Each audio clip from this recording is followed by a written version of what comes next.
বিসমিল্লাহির রহমানির রহিম। আসসালামু আলাইকুম। বৈশাখের আগেই আমাদের ধান কাটা শেষ। এই যে ধান এখন শুকাচ্ছি। ধানের স্তূপ ঘাটা দিচ্ছে। তারপরে আমার মামা এবং আমার আব্বা এই যে ধানের খড়গুলো শুকাচ্ছে। পালা ধরে আছে, এগুলি নিয়ে এখন অল্প অল্প করে সারা মাঠ ছড়িয়ে দেবে। এগুলো আবার নেড়ে চিড়ে শুকাবে।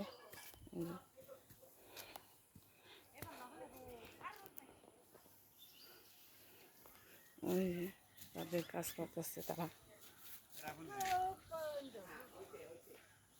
ভিডিও করা দেখে আমার মামা জিজ্ঞেস করতেছে কে ফোন দিচ্ছে।